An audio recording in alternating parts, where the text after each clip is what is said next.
Right, Joakim Boive here, Uppsala, Sweden at Rörken Go-Kart Track.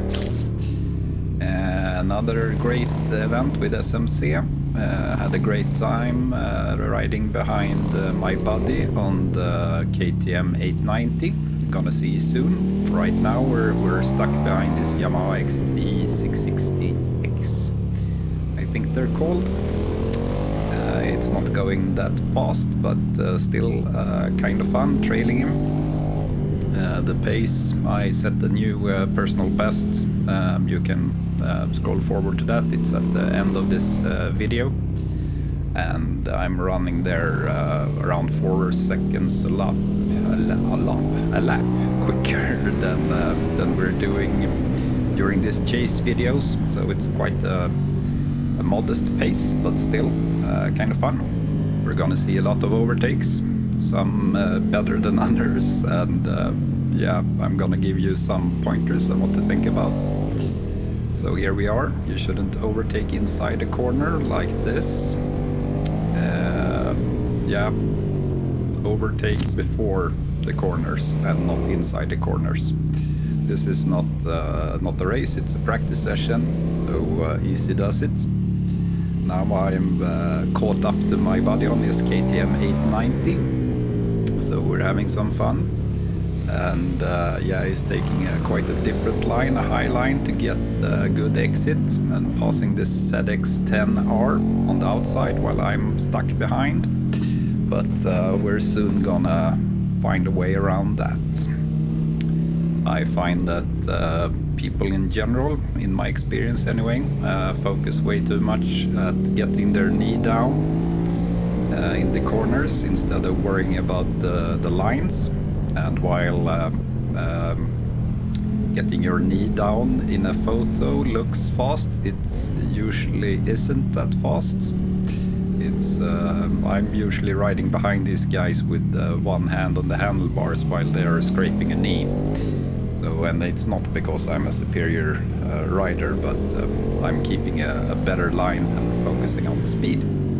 So now we're passing this guy on the ZX10, and I'm back behind my buddy on the 890, and we're soon gonna do another overtake on this CBR 900, I think it is. And here's another good pointer to keep in mind, that don't steal other people's lines.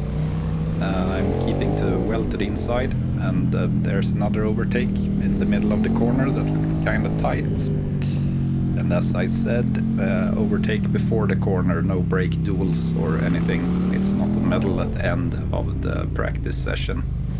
So if someone did that to me, I would not appreciate it. Now I didn't speak to the guys involved, but yeah. Take it easy, that's my suggestion. It's better to wait another couple of corners or even take the fast lane, so there's no incidents. So right here he messed up that corner a little bit. I'm sure he will get it next time, but yeah, it's a kind of tricky corner. I had some problems with it myself. What he's doing way better than me, as you can see here, he's really hugging the curbs, and I'm a bit afraid of the curbs at this track because it's not a motorcycle track, as you can see, it's a go-kart track. So the curbs are meant to well, discourage go-karts taking it too tight corners across the curbs, which means they're very steep. So if you go with lean on your motorcycle across one of these curbs, you have a high risk of wiping out. So I'm keeping a bit of too much of a distance, so I'm working on that. Anyway, I think this view is kind of interesting. You can see how I work the front brake, trail braking into corners, just to compress the front suspension and have the bike more eager to turn, and put more weight on the front wheel for better grip, actually. A lot of people think that if you brake into the corner, you will have less grip as you're braking, but you're actually increasing the grip by using trail braking. So it's quite an advanced technique, and you should practice it in a safe environment, like on a track and not on the streets. But it will make you both a safer and a faster rider. Yeah, so now we're getting by this CBR 600 and we're starting to play the catch-up game to the 890. So let's twist that throttle.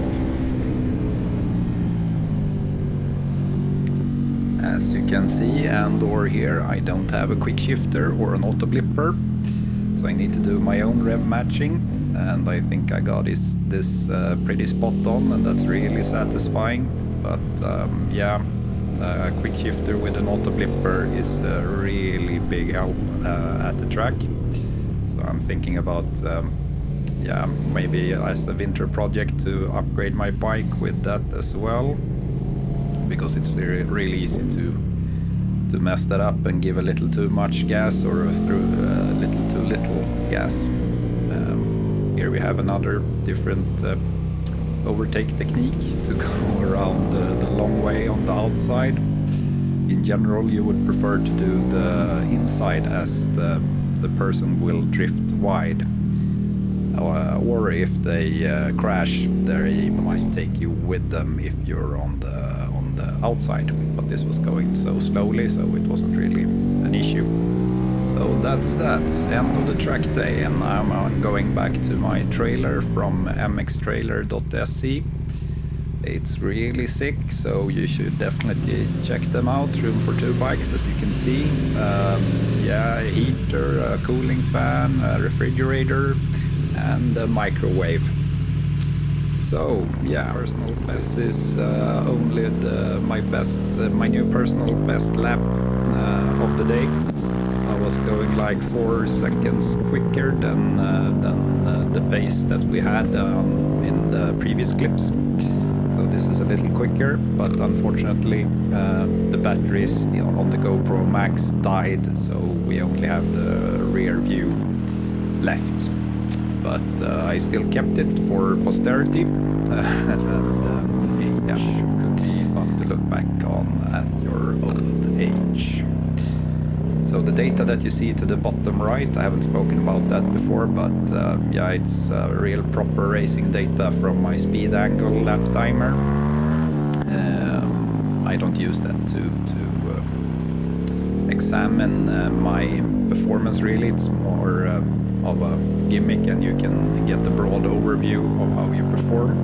Transitions is supposed to be fast and smooth, and you turn transitions is supposed to be fast and smooth, and you can also use the key meter that you see here, supposed to be smooth as well, so it gives some indication. Anyway, thanks for watching, and see you soon. Bye bye.